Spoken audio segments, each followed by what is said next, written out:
नमस्ते विद्यार्थी मित्रांनो, KS education मध्ये आपलं पुन्हा एकदा स्वागत आहे। आज आपण टॅली प्राइम ह्या लेक्चर मध्ये वाउचर बघणार आहात। त्याच्यामध्ये पेमेंट वाउचर हा आपण बघणार आहात।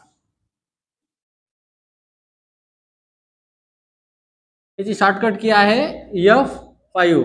तर या वाउचर मध्ये कोणते एंट्र्या ट्रान्झॅक्शन केले जातात ते आपण बघणार आहोत। याच्यामध्ये मग पेमेंट या वाउचर मध्ये तुमचा पैशाशी संबंधित जे व्यवहार आहेत, जे तुमच्याकडून तुमच्या बिझनेस मधून पैसा गेलेला आहे, त्या सर्व एंट्र्या याच्यामध्ये केल्या जातात।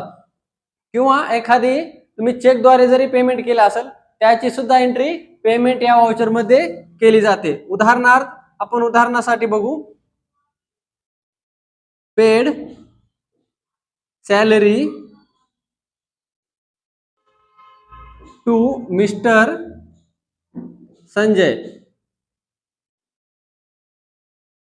फॉर कॅश RS 10,000 रुपये। आता हा ट्रान्झॅक्शन हा व्यवहार आहे, त्याच्यामध्ये काय सांगितलं की paid salary to mister Sanjay for cash, म्हणजे संजय या व्यक्तीला आपण कॅश मध्ये 10,000 रुपये दिलेले आहेत। आता याची एंट्री आपल्याला कशामध्ये करायची? पेमेंट वाउचर मध्ये। त्याच्या अगोदर आपल्याला या ट्रान्झॅक्शनची किती 2 लेजर अकाउंट तयार करावे लागतात। मग या ट्रान्झॅक्शन मध्ये 2 लेजर अकाउंट कसे तयार करताल तुम्ही? तर ट्रान्झॅक्शन व्यवस्थित समजून घ्यायचं। काय झालं? पेड सॅलरी टू, ठीक आहे, काय दिले? सॅलरी दिलेली आहे, पेड सॅलरी, म्हणून हा एक लेजर अकाउंट झाला। म्हणून आपण इथं सॅलरी अकाउंट हा एक लेजर अकाउंट झाला। काय दिले? सॅलरी दिले, म्हणून सॅलरी अकाउंट टू कुणाला दिले? संजय या व्यक्तीला दिले। पण त्याच्या सोबतच काय केलं आपण? कॅश मध्ये दिलेले आहे। कॅश असल्यामुळे आपण सध्या संजय हा याला इग्नोर करणार आहे, ठीक आहे। कॅश दिले असल्यामुळे दुसरा अकाउंट आपण घेणार आहे कॅश अकाउंट। हे 2 लेजर इथं आपले तयार झाले। कोणते? सॅलरी अकाउंट आणि कॅश अकाउंट। आता हे कोणत्या तरी नियमामध्ये बसत असतील। आपण 3 अकाउंट बघितलेत, पर्सनल, रिअल आणि नॉमिनल अकाउंट। तर आता सॅलरी हा खर्च झालेला आहे, तर एक एक अकाउंट आपण पाठीमागल्या पण व्हिडिओ मध्ये पाहिलं होतं। आता आपण पाहू की सॅलरी हा अकाउंट कोणत्या अकाउंट मध्ये येतो। जसं पर्सनल मध्ये सांगितलंय व्यक्ती व संस्था, त्याच्यानंतर रिअल मध्ये सांगितलंय गुड, कॅश आणि संपत्ती, आणि सॅलरीचा उल्लेख आलेला आहे नॉमिनल मध्ये। जे खर्च झालेले ते सर्व नॉमिनल या अकाउंट मध्ये मोडतात। मग सॅलरी अकाउंट आपला कशामध्ये येईल? नॉमिनल मध्ये, नॉमिनल अकाउंट, आणि कॅश हा रिअल अकाउंट मध्ये।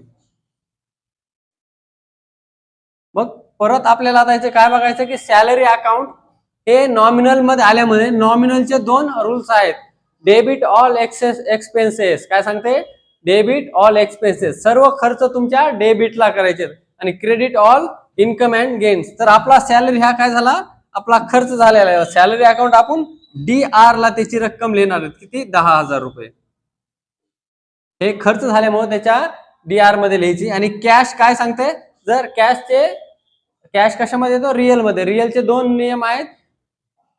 बिझनेस मध्ये जे आले असेल तर डेबिट करा, आणि जे गेले असेल तर क्रेडिट करा, नाही? क्रेडिट व्हॉट गोज आउट आणि डेबिट व्हॉट कम्स इन। तर इथं पैसे गेलेले आहेत म्हणून क्रेडिट व्हॉट गोज आउट हा रूल्स लागू होतो। तर CR ला आपल्याला 10,000 रुपये लिहायचे आहेत। हे झाले आपले 2 लेजर। आता आपल्याला याची एंट्री कशामध्ये करायची?